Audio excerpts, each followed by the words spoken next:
So you get the contract, it's great. Then now what? Now, how do I actually go to market with my contract? Are you structured to support this contract with your sales team? There's so many more ways that you can work with your contract than just your contract manager. Once you did all that work to get a piece of paper, it doesn't mean that you go out and the customers are going to start calling you. And one of the things I've always done is my very first meeting with the health systems, the GPO always loves to hear that you're doing well with the contract. They gave you an award, they want you to succeed. Now you're in trouble. How do you get out of that?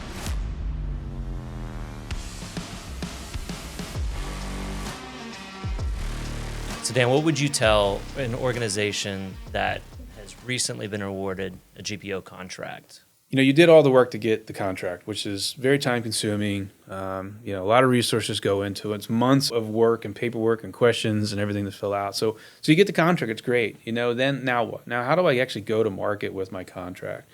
And I think you have to ask yourself a really honest question. Are you structured to support this contract with your sales team, right? So is the sales team aligned with your national accounts team? Like, do you have both for one? And then if you do, are they aligned in what the strategy should be? And how integrated do you want your national accounts team to be with your sales team? Because those starts to build the foundation of that trust and that communication so that when you're going out to the members, right, everybody's speaking the same language. They have the idea of what the pricing is, what the value adds are, what the tier structure should look like, right? If there's any hidden terms in the contract that really are in favor of protecting you or the customer, those things all have to be aligned before you go out. And, again, I'll come back down to is, do you have that trust within the sales team that you can go out and implement this together and you're not stepping on each other's toes? Yeah.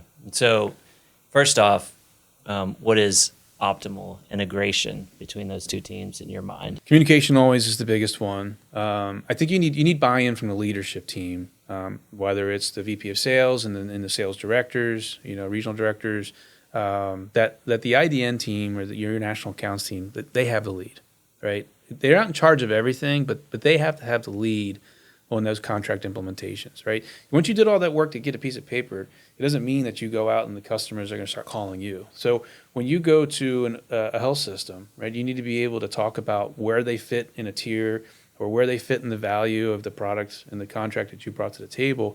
And the reps need to be able to go out and have the same conversation with the clinicians to get the clinical buy-in, but they shouldn't be going in and promising other quotes and locals and different things like that, right? Because then you start butting heads of, he said, she said, and the contract says this.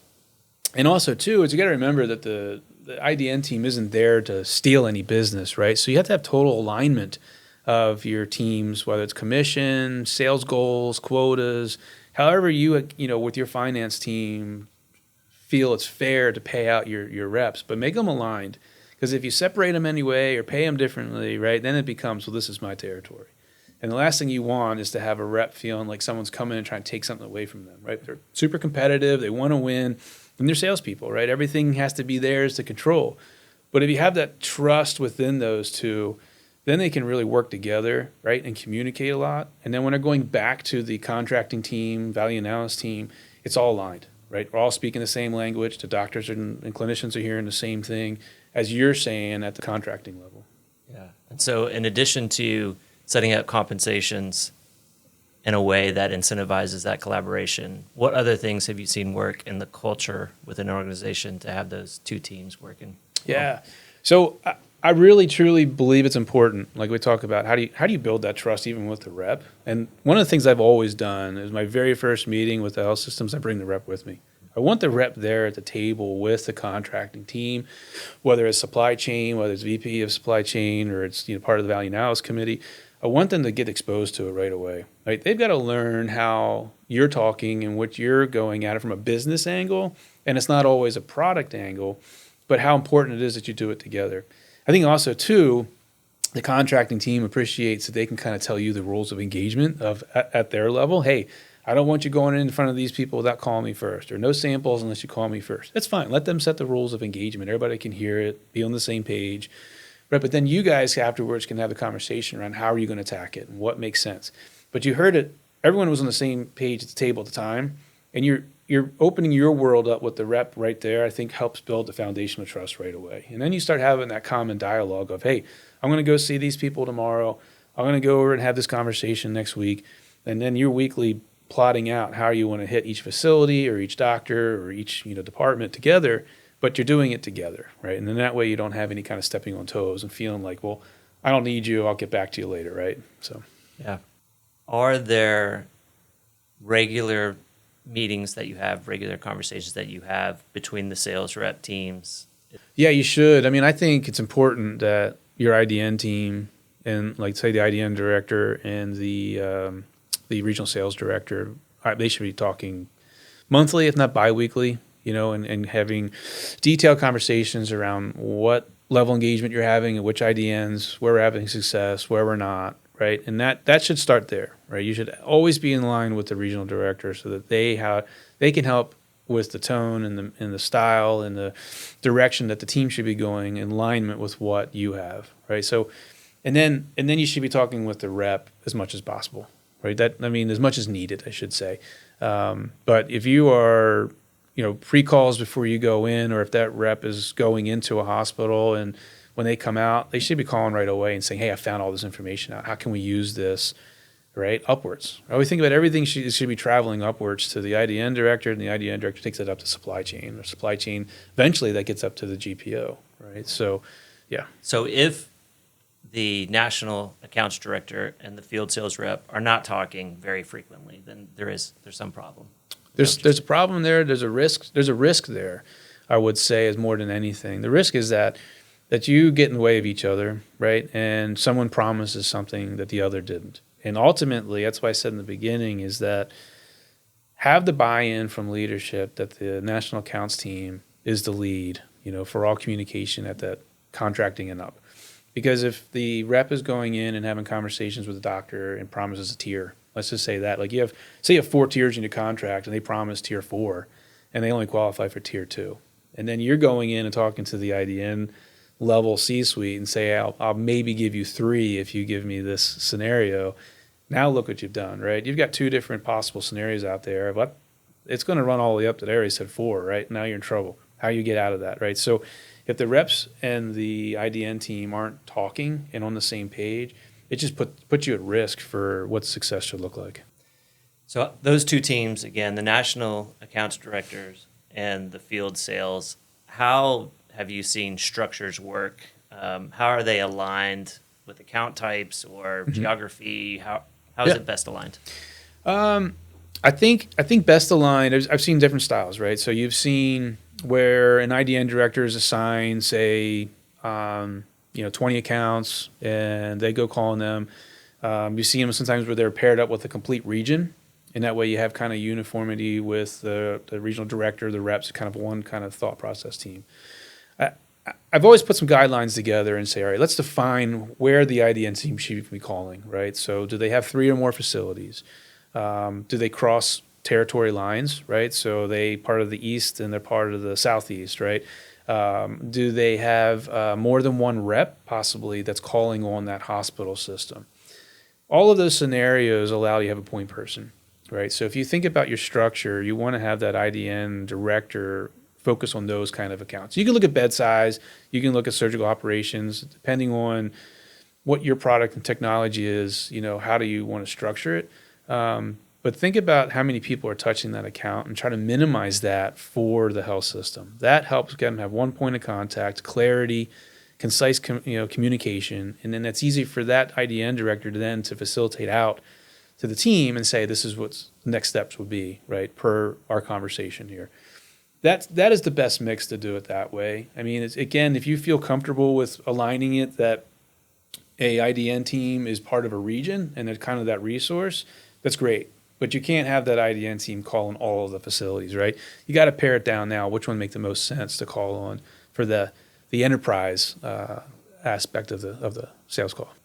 So you brought up the sales alignment.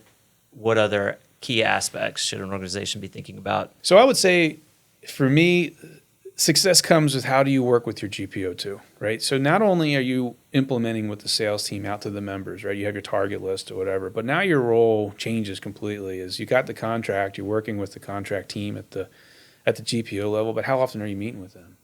I mean, you should be there monthly. Like, if you can be there live with that person, great. You don't need to bring a whole army with you every time, but if you can have impactful meeting outcomes and have meetings in person, it helps you build a relationship, helps you ask questions that maybe they won't answer in front of other people, helps you answer things that you need to get with your organization with the GPO too. But every time you're there, you're going to learn something new, right? What other departments can you be working with at the GPO? What other tentacles are there? So that's marketing. They have clinical teams. They have value analysis teams. Do they have other side awards that they do? Breakthrough technologies and things like that you probably would have applied for first. But think along those lines. Like, what other awards or committed groups or bulk buy programs or different things does the GPO offer that you could be engaged with? And then you can kind of take that and build it out. And every time you come back, you've got someone else to meet with. You've got another layer of the GPO to build a relationship with, right? And then you're hitting more and more angles of how your contract can get promoted out.